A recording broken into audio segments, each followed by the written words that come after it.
रहे हैं अपना समाचार सिंगरौली। एक ऐसा उपहार जो हजारों लाखों वर्षों से हमारे ऋषि मुनियों ने हमें एक ऐसे उपहार के रूप में दिया जिसके द्वारा हम अपने शरीर यानी तन और मन को स्वस्थ रख सकते हैं। वर्ष 2014 में योग को एक अंतर्राष्ट्रीय स्तर पर ख्याति प्राप्त हुई और इसको विश्व यानी अंतर्राष्ट्रीय योगा दिवस के रूप में आज 21 जून को मनाया गया और हर वर्ष में इसको मनाया जाता है। आज 6वां अंतर्राष्ट्रीय योगा दिवस मनाया जा रहा है। चूँकि लॉकडाउन की स्थिति है और ऐसी स्थिति में कोरोना का संक्रमण काल के दौरान में सभी राज्यों से और सभी प्रशासन से ये एक उन्होंने अपील की है कि लोग जो भी योग करते हैं वो अपने घर पे करेंगे, अपने जो है इसके लिए कोई बाहर पार्क में या कहीं जाके जो है उनको नहीं करना है, अपने घर पे ही करना है। और इस संबंध में बहुत सारी ऐसी योग की क्रियाएं हैं जिनके द्वारा हम अपने शरीर को स्वस्थ रख सकते हैं। एक कहावत भी है कि स्वस्थ शरीर में यानी स्वस्थ तन में स्वस्थ मन का वास भी होता है। ऐसे में कौन कौन सी योग क्रियाएं हैं, इनका क्या महत्व है योग का और किस तरह से हम अपने शरीर को स्वस्थ रख सकते हैं, इस सब के बारे में हम विस्तृत या संक्षेप में हम चर्चा करेंगे। हमारे साथ में डॉक्टर नितिन चौबे जी हैं जो कि आयुर्वेद BUMS भी हैं और BAMS भी हैं और साथ साथ में जो है एक आयुर्वेद के स्पेशलिस्ट हैं। हम उनसे बात करेंगे कि योग के बारे में क्या चीज़ें हैं और उनके योग के बारे में उनकी सबसे पहले आपका मैं अपने चैनल पर स्वागत करता हूं और सर संक्षेप में ही हम लोग बात करेंगे कि सबसे पहले ये बताइए सर कि जो आज योग दिवस है इसका योग का महत्व क्या है हमारे जीवन में? अमित जी नमस्कार। योग का महत्व अगर हम देखें तो बहुत सरल है। योग अपने में न सिर्फ एक पूर्ण चिकित्सा है बल्कि एक जीवन शैली है। अगर योग को हम अपने जीवन में अडॉप्ट कर लें तो हम एक जो हमको बचपन में स्कूल में सिखाया जाता है कि आपकी एक नियमित रूटीन होनी चाहिए लाइफ की, ये अपने को उस दिशा में ले जाता है। तो एक नियमित रूटीन है तो जैसा कहा गया है कि एक स्वस्थ शरीर में स्वस्थ मन या स्वस्थ मन के साथ स्वस्थ शरीर रहता है, आप उस उद्देश्य को प्राप्त करते हैं। सर ऐसी कौन सी प्रारंभिक योग क्रियाएं हैं जिनके द्वारा हम लोग सामान्य रूप से उस क्रियाओं को करें तो एक स्वस्थ रूप में रह सकते हैं? जैसे बहुत सारी क्रियाएं तो बहुत सारी हैं। योग बहुत विस्तृत है। अगर जैसा आपने कहा सामान्य चीज़ों की बात करें तो बहुत छोटे छोटे कुछ आसन हैं। जैसे आप दिन भर काम करने के बाद बिस्तर पे सोने जब जाते हैं उस समय 2 मिनट को शवासन कर लीजिए। आप निश्चेष्ट होके आँख बंद करके लेटे हुए हैं, वो 2 मिनट अगर आपने सिर्फ अपने ऊपर केंद्रित कर दिया तो आप मन से इतने शांत हो जाएंगे कि फिर आपको उसके बाद जो नींद आएगी वो बहुत अच्छी होगी। फिर अगर वो जिसे कहते हैं कि मॉडर्न साइंस ने पावर नैप का कॉन्सेप्ट ले आया है, वो आज एक्चुअली किसी ज़माने का शवासन था जिसको पावर नैप के नाम पे एक आधुनिकीकरण के साथ सामने रखा गया है। ऐसे ही बहुतायत सिंगरौली जैसी जगहों पे लोगों को पाचन की दिक्कतें हैं, गैस बनती है, खाना नहीं पचता है। खाना खाने के एक आधे घंटे बाद अगर आप 2 मिनट को वज्रासन कर ले रहे हैं वो आपके लिए बहुत सहायक है। तो ज़रूरी नहीं है कि आप बहुत कॉम्प्लेक्स आसन कपालभाति ही करने चलें। पोल्यूशन यहाँ बहुत ज़्यादा है, बच्चों के लिए, बड़ों के लिए, सबके लिए मानस स्वास्थ्य बहुत इम्पॉर्टेंट है। ऐसे में अनुलोम विलोम जैसी चीज़ अगर आपने 5 मिनट कर ली बहुत है। तो बहुत साधारण आसन है, रूटीन प्रैक्टिस में किए जा सकते हैं और लगभग हर कोई कर सकता है। इसके लिए कोई बहुत ट्रेनिंग की भी ज़रूरत नहीं है। बस अगर ज़रूरत है तो इतना सावधान रहने की ज़रूरत है कि अनावश्यक न करें। जी सर, जैसा कि बाबा रामदेव एक योग उन्होंने जो है अपने को एक धरोहर के रूप में अभी हम लोगों के सामने एक सभी है और लोग जो जानते भी हैं, लोग करते भी हैं, उसको फॉलो भी करते हैं। साथ में चूँकि आप एक आयुर्वेदिक स्पेशलिस्ट भी हैं, योगा के भी आप करते भी हैं और लोगों को इंस्पायर भी करते हैं। योगा करते वक्त में सर हमें ख़ास तौर से किन लोगों को योगा नहीं करना चाहिए, उस पर खास तौर से हम विषय थोड़ा अगर हम ये कहना चाहें कि किसको योग नहीं करना चाहिए तो ये बड़ा मुश्किल है जी। वास्तव में रामदेव जी ने जो कहा है कि योग सबके लिए गुणकारी है वो है जी जी। ज़रूरी ये है कि किसको कौन सा आसन नहीं करना है। बिल्कुल। अगर इस पे मैं अगर कहना चाहूँ तो जैसे कपालभाति है, अब कपालभाति उधर लोगों के लिए अच्छा है, लेकिन उसी में कुछ ऑटो इम्यून कंडीशंस हैं जैसे क्रॉन्स है, ऐसी परिस्थिति में शायद वो लाभकारी ना हो। या भुजंग आसन वगैरह हैं, उसमें ये ध्यान रखना ज़रूरी है कि आपके स्पाइन के जो डिस्टॉर्शन है वो उससे फ़ायदे में जाएंगे या और डैमेज होगा। तो किसी के लिए भुजंग आसन फ़ायदेमंद हो सकता है, किसी के लिए हल आसन फ़ायदेमंद हो सकता है, और विपरीत स्थिति में उतना ही नुकसानदायक भी हो सकता है। इसके लिए ज़रूरी है कि या तो कोई ट्रेंड योगा स्पेशलिस्ट है या कोई आयुर्वेदिक डॉक्टर हो जो कि उसको समझ रहा है, या एलोपैथिक डॉक्टर भी हो सकता है, वो उस पॉस्चर को समझ सकता है। अगर देखें तो मॉडर्न फिजियोथेरेपी में और आयुर्वेद के कई आसन आपस में मेल खाते हैं, कोई ऐसा नहीं है कि इनमें बहुत ज़्यादा फ़र्क है। सब बात वही है कि आप कॉम्प्लेक्स आसन करने से पहले एक बार किसी भी फिजिशियन, किसी भी डॉक्टर से डिस्कशन कर लीजिए, उसको समझ लीजिए कि आपके लिए ज़रूरी है कि नहीं है, और उसके अनुसार कीजिए। और दूसरी चीज़ इसमें ये है कि कुछ लोग आसन करना है तो अब ये मान लेते हैं कि हम 5 मिनट करते हैं, 7 मिनट करते हैं, ज़रूरी नहीं है, वो सही नहीं है। किसी भी आसन के लिए 1 मिनट 2 मिनट काफ़ी होता है, क्योंकि अगर मैं टेक्निकल आधार पे जाऊं तो हर आसन के कारण आपकी बॉडी की केमिस्ट्री, मेटाबॉलिक्स इम्पैक्ट होती है, और उसके कारण शरीर की अपनी रासायनिक प्रक्रियाएं कुछ पुनर्जीवित होती हैं, कुछ शिथिल होती हैं, कुछ बढ़ जाती हैं। इन सभी चीज़ों का असर आपके शरीर पे अन्यथा पड़ता है अगर वो ज़रूरत से ज़्यादा या कम है। तो इसलिए ज़रूरी है कि आप परामर्श लेके तब कोई भी कॉम्प्लेक्स आसन करें। सर, एक चीज़ें हैं जैसे आजकल के हम लोग परिवेश में देखते हैं, मॉडर्न जिम्स हैं, नए एपरेटस हैं, नई मशीनरीज हैं, उसके मुकाबले में योग कितना असरकारक है? बस एक छोटा सा सवाल। उसके तुलना में योग असरकारक बराबर है, ऐसा कोई नहीं है कि नहीं है। योग की एक विधा है हठ योग, जो कि बिना किसी ट्रेनर या स्पेशलिस्ट के आपको नहीं अटेम्प्ट करनी है, जिसमें मलखम्ब है और इस तरह के कॉम्प्लेक्स तरीके हैं, नीति है। वो जब आप किसी भी ट्रेन स्पेशलिस्ट के साथ करते हैं तो फिर वो बराबर के फल देते हैं। चलिए, धन्यवाद बहुत बहुत सर। मिनिस्ट्री ऑफ आयुष ने जो है एक योग को भी उन्होंने अपने सम्मिलित किया है और लोग उसका फ़ायदा भी उठा रहे हैं लोगों को, लेकिन उसकी एक्चुअल में जो गाइडलाइंस हैं, उसका एक्चुअल में जो इसका एक उसका पर्पस है कि वो कैसे लोगों तक पहुँचे, उसके बारे में सब थोड़ा सा। एक्चुअली मिनिस्ट्री ने इसके विषय में विशेषकर इस समय अपनी वेबसाइट पे कोरोना के संबंध में काफ़ी विस्तृत जानकारी दी हुई है। बहुत सारे आसन लिस्ट किए हैं और ये भी लिस्ट किया है कि किस स्टेज पे कौन सा करने लायक है, कौन सा नहीं है।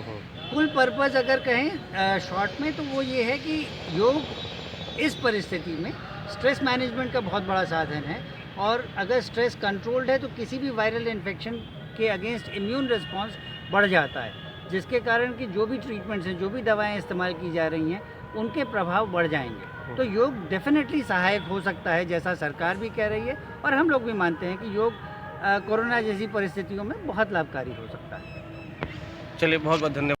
योग दिवस के अवसर पर बाबा रामदेव द्वारा संचालित पतंजलि योग संस्थान की आरोग्य भारती की नीता विश्वकर्मा जी हैं, जो कि सिंगरौली में योग का जो है क्लास चलाती हैं, योग करती हैं और बच्चों को और तमाम लोगों को उसका फ़ायदा मिलता है और उनको आसन कराकर उनको लाभ दिलाती हैं। हमने एक छोटा सा वीडियो उनका आसन का हम लोगों ने बनाया है, आप उसको देख लीजिए। आप सबको ओम श्रद्धेय स्वामी जी के चरणों में कोटि कोटि प्रणाम। हमारी राज्य प्रभारी आदरणीय ज्योति दीदी जी के मार्गदर्शन में हम काम कर रहे हैं और इसी काम को लेकर हम अपने ज़िले में भी अपनी बहनों को योग से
प्यारा और ये बाबा।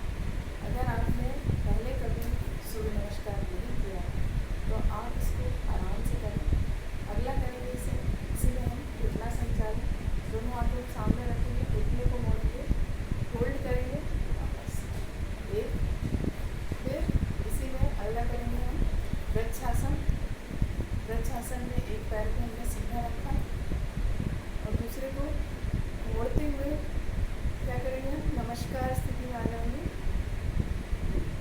फिर हाथों को सीधा दूसरे पैर से करेंगे हम वृक्षासन। बहुत अच्छा आसन है और इस आसन को आप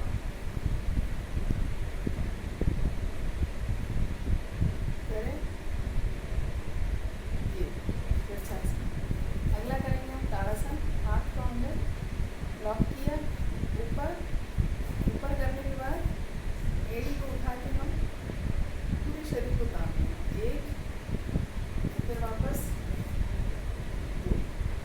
ये है ताड़ासन। नेक्स्ट करेंगे हम कटी चारण। दोनों हाथों को सामने रखेंगे, पीछे भी गिराएंगे, सामने, पीछे, सामने, फिर विश्राम। इसी में हम करेंगे हम अर्ध पुष्टासन। दोनों पैरों को पीछे, सामने, पीछे, सामने। फिर हम बैठ जाएंगे वज्रासन में। वज्रासन में बैठने के बाद आसन करेंगे हम। ये आसन आप खाना खाने के बाद जरूर करें ताकि आपका डाइजेशन अच्छे से हो, आपने जो भोजन किया है वो अच्छे से पच जाए। अगला इसी में करेंगे हम उष्टासन। उष्टासन के लिए हम घुटने के बल आ जाएंगे और कमर पे हाथ रखेंगे और धीरे धीरे हम एड़ी को पकड़ते हुए पीछे खींचेंगे। उष्टासन। फिर कमर पे हाथ रखा हमने, वापस सामने आ गया। ये है उष्टासन जो कि थायराइड के लिए बहुत अच्छा है। वापस हम सुखासन में आ जाएंगे, पालकी मार के हम बैठते हैं और करेंगे हम प्राणायाम। प्राणायाम के लिए आप सबसे पहले भस्त्रिका प्राणायाम करेंगे। इसके लिए आप आंखों को हल्के से बंद रखें, कमर सीधी रखें, ध्यान मुद्रा में पूरी सांस को हम फेंकते हुए करेंगे।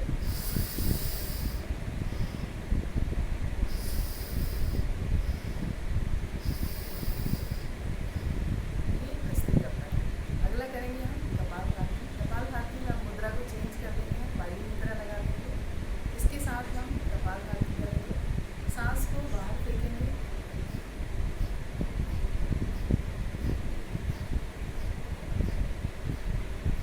एक मिनट में आप 60 बार पुष्कर लगा सकते हैं।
नीता विश्वकर्मा जी का अभी आपने वीडियो देखा और उससे आपको जो योग उन्होंने उसमें जो दर्शाया है, जो उन्होंने जो किया है, उसको आप करेंगे तो आपको निश्चित ही बहुत लाभ मिलेगा। इसके साथ साथ ही हमने डॉक्टर नितिन चौबे जो कि एक आयुर्वेदाचार्य भी हैं और उन्होंने एक योगा स्पेशलिस्ट भी हैं, उनसे भी हमने संक्रमण काल के दौरान और जो भी योग कर सकते हैं, इसके अलावा और सामान्य रूप से योग से संबंधित हमने बहुत सारी जानकारियाँ उनसे हमने अभी प्राप्त की।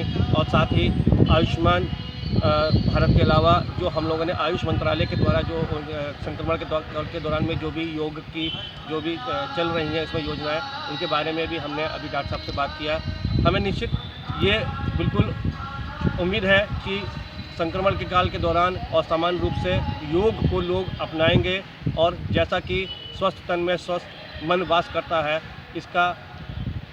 इसको पाने के लिए लोग योग को अधिक से अधिक अपनी जीवन शैली में जो है दिनचर्या में अपने को उतारेंगे। वीडियो जर्नलिस्ट नरेंद्र तिवारी के साथ मैं अमित अग्रवाल, अपना समाचार सिंगरौली।